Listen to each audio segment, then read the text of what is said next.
Hello.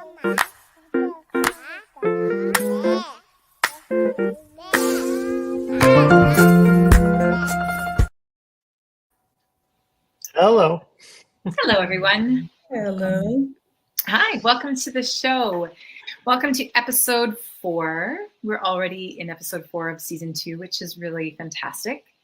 And over here at Getting to Unstuck, we are loving the conversations that we are having this season. We're bringing in some exceptionally great guests and learning from them about a lot of really insightful opportunities in leadership and in how they are growing their personal leadership and how they're connecting, how they're becoming more authentic.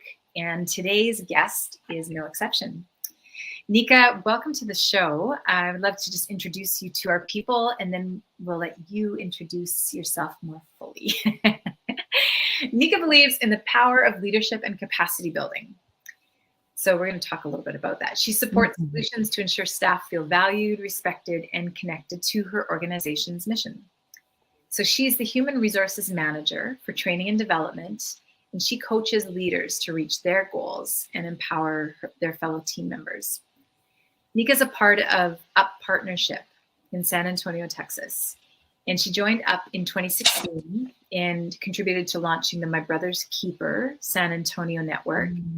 And she graduated magna cum laude as a first-generation college student from the University of Incarnate Word with a degree in organizational development.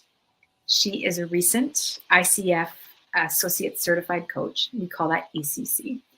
And she's committed to continuing her support for both her staff and the community through ongoing coaching efforts. Now, that is a lot of really great things in there.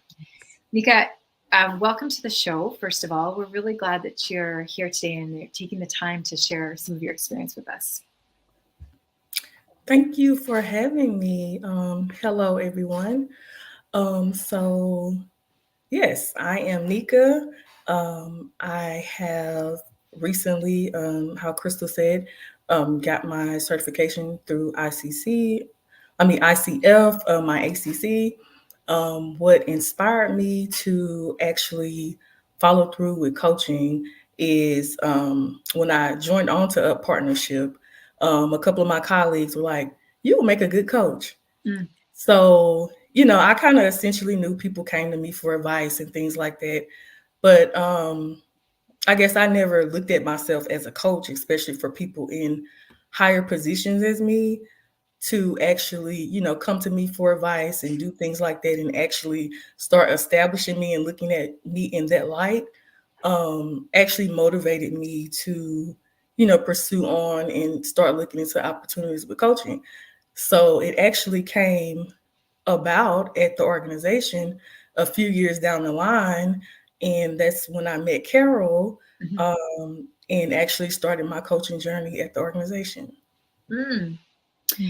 That's really cool. You said something very interesting there, Nekka, and you mentioned, and this I think is a common thing that we hear quite a few people say, that you never considered coach training. You didn't consider yourself think about becoming a coach because you were inside of an organization.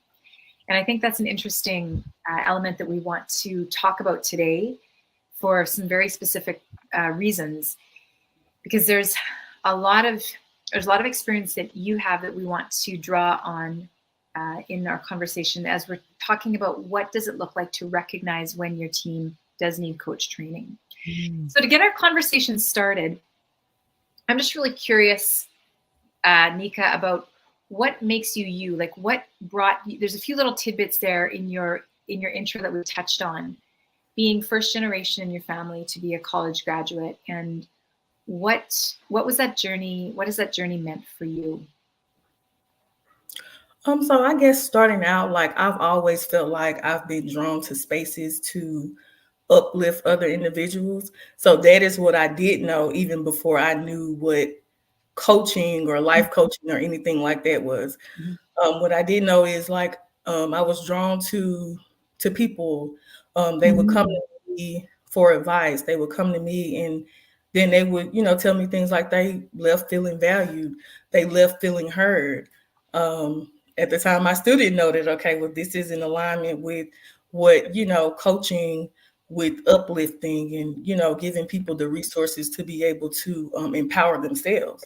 Mm. So, I guess that's one thing that I do believe in, the power of growth, the power of giving people tools to be able to find their own path and empower themselves to reach their full potential.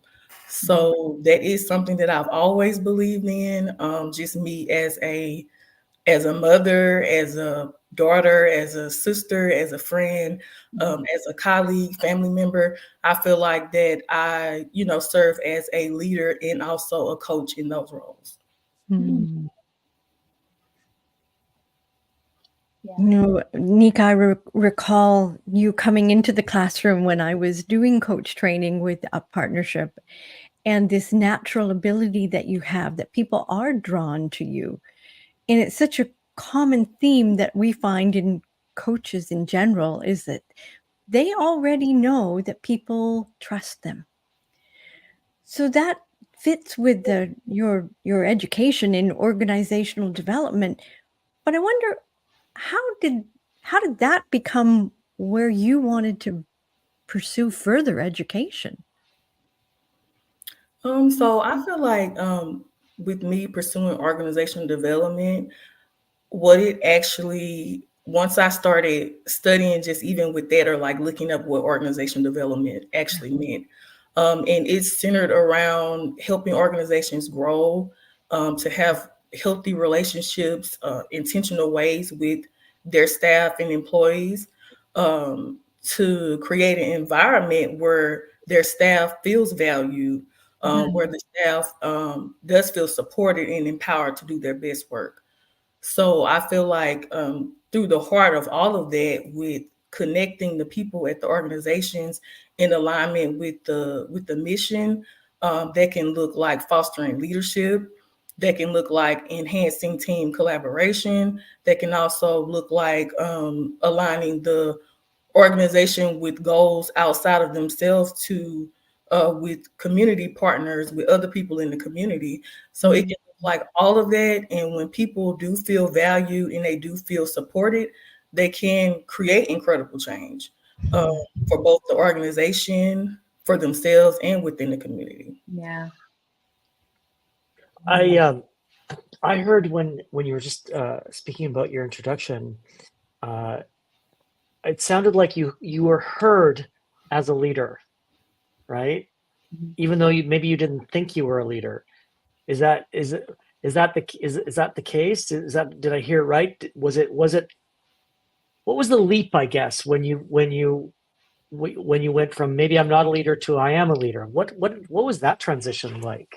And it was actually a physical transition, even at the point when I started coaching. So at the organization, I was actually transitioning from going from a coordinator to a manager position the same month I actually started coaching. So it was like everything was in alignment with just with what I was looking to pursue at the organization. Those doors opened up at the same time. So I was in a transition in positions, and also in a transition with actually starting the coaching training.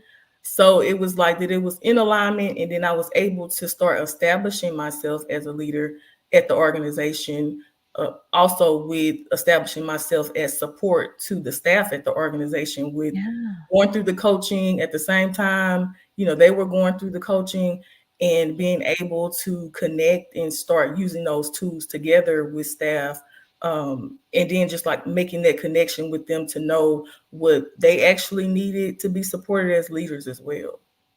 So I think you said a really interesting thing there. You talked about you making the transition from being a coordinator, which was probably in those first initial days you came into the organization, and you eventually transitioned to becoming a manager.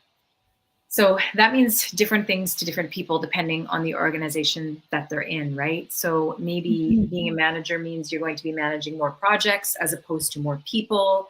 It's just different requirements. And you come from you come from also, I think, the world of social change organizations, which is a really a growing area that is also, there's a lot of leadership development happening.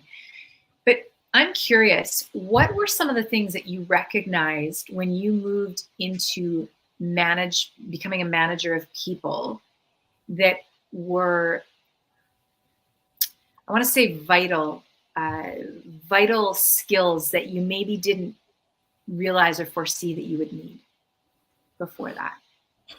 So I would say in social change organizations, like the work can be complex sometimes.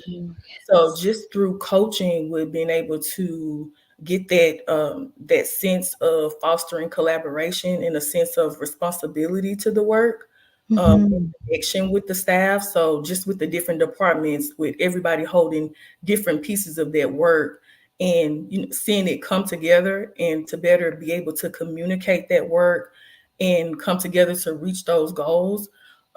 So that's early on what I've seen, just as far as the staff being able to connect internally to be able to do the work, take that work and be able to better communicate it to our partners.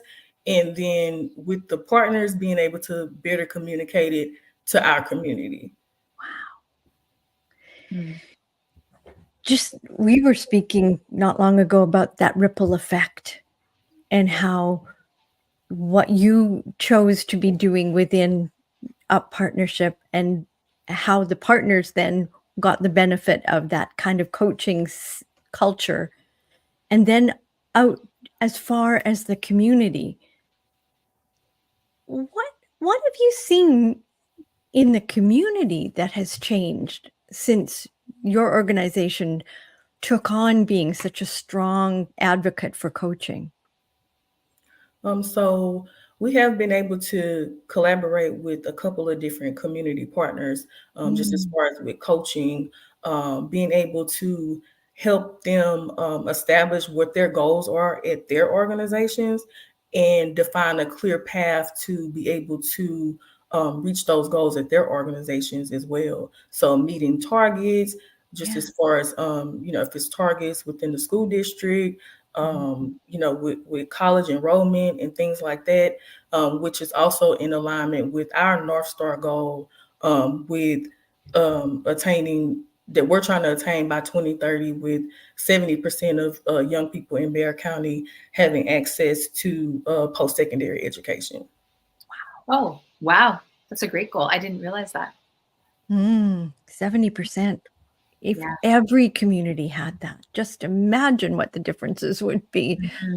That's ambitious. And I know that you're well on your way to making that a reality. Yeah. So interesting to think about with the coaching, generating a coaching culture. And we're, as you know, Whole Human Coaching, we work with organizations to help them build that coaching culture. And when you think about what, are there moments or instances when you're like, oh yeah, I get it.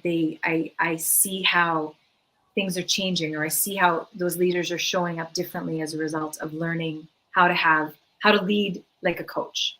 So I will say just some of the feedback that even from our first round that we did coaching from staff was that they did feel empowered, that they did feel that they were better able to communicate with their team, just as far as just even in the area of performance review. So that was one thing, a tool that we used from coaching was the appreciative inquiry, to be able to guide directors in conversations with performance review. So that opened up, just conversations to be able to have honest, transparent conversations with supervisors around goals, around professional development, around, growth, just as far as things to, growth areas within roles. And then just also having those conversations about establishing future goals that's in alignment with the organization, but also in alignment with maybe some personal goals that people want to attain within the community outside of the organization. So, still just looking at that clear line of path of taking that work from the person at the organization, to outside of the community. Mm. Mhm. Mhm. So I have a curveball question. What do you think needs to change in leadership today in 2024? And how do you think coaching can contribute to that? So I would say the best advice that I could give to leaders, like if I was looking to, just speak on change, would be just leading with curiosity and leading with transparency. I think a lot Mm, of time leaders think that they have to have all the answers to everything, right. and that sometimes overrides, and they actually overlook what the staff actually need, what the staff is actually, wanting to be able to thrive and do the things to meet goals.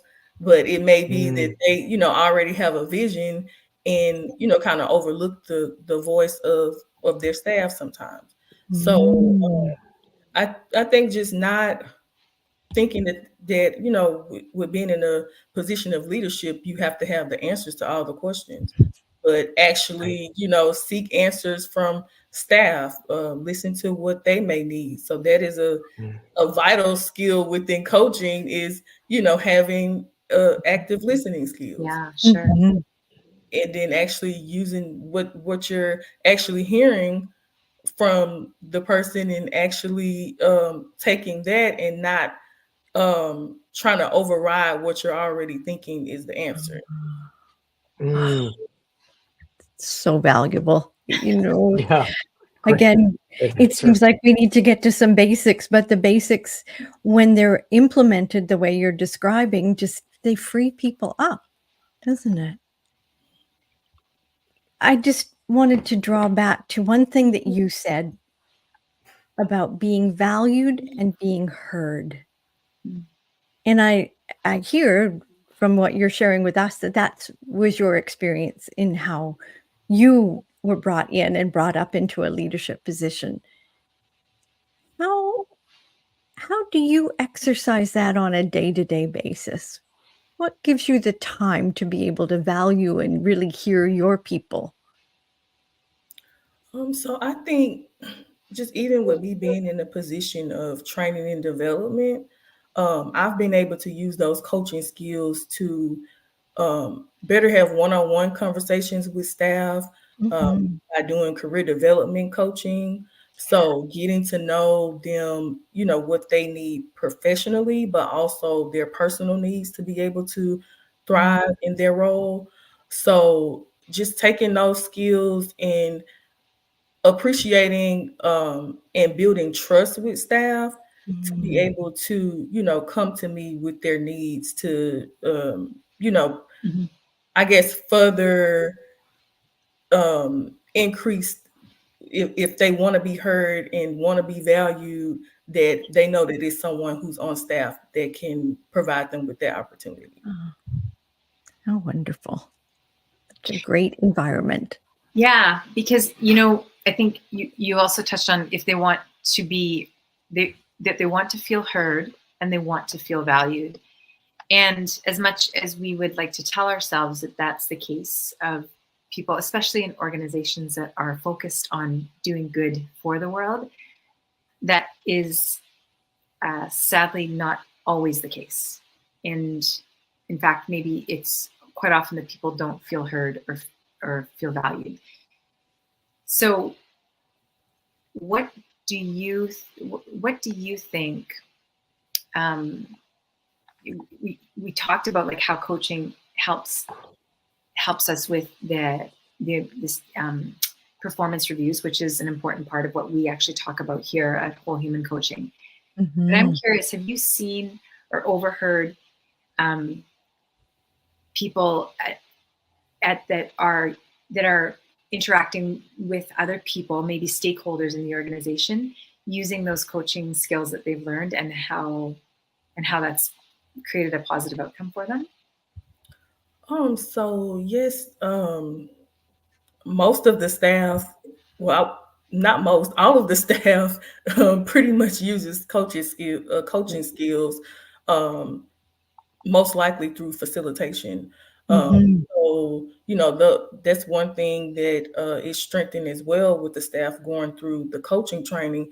It also strengthened those facilitation skills. Oh, yes. So to be able to listen, to be able to better communicate, and just discover what the issue may be, to come to a solution, and have those conversations with people so that they can start um, to develop and solve their own problems. Mm. So I think that that's really what that was a pivotal point within the coaching, that with putting the coaching um, to strengthen those facilitation skills.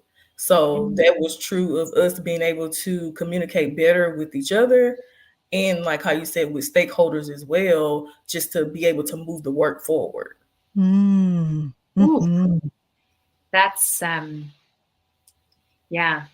When we think about the potential of when we, as leaders and people who want to create and generate like positive forward change in the world, Mhm. the only way forward is through building those connections. Like that is the only way forward to build the world that we want, is through connecting with other people. Mm. Yeah. So I have a question, Nika. You've accomplished so much already in your career and in your life. What's next for you? Um, I feel like what's next for me, it was a big accomplishment with my most recent accomplishment with getting my coaching certification. Mhm. So that is something that I'm looking to just further pursue, get more practice, lead others into coaching training. Yeah. With, as y'all know, like just continuing to lead my organization Yeah. towards being a coaching culture. So that's something that area would looking to strengthen my coaching skills, to be able to, just my goal would be to be able to train others to do coaching, Yes. to be able to implement coaching in other organizations, and just figure out, ways or guide them in ways that coaching could be beneficial to their organizations. Mhm. So yeah, so that's some of the stuff just as far as with coaching that I've been looking into. Also just with practicing and strengthening that coaching within my organization. Mhm. So yeah, so that's kind of Yeah. just coaching in a nutshell, just with doing strengthening my area in different spaces. Mm. Coaching.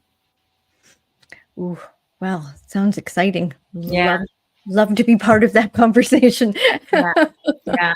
Building a coaching culture, which is not as common, and it may be something that people are curious about. So, Mhm. Nika, thank you. Thank you for taking the time today and sharing your experience and sharing your insights. It's really important.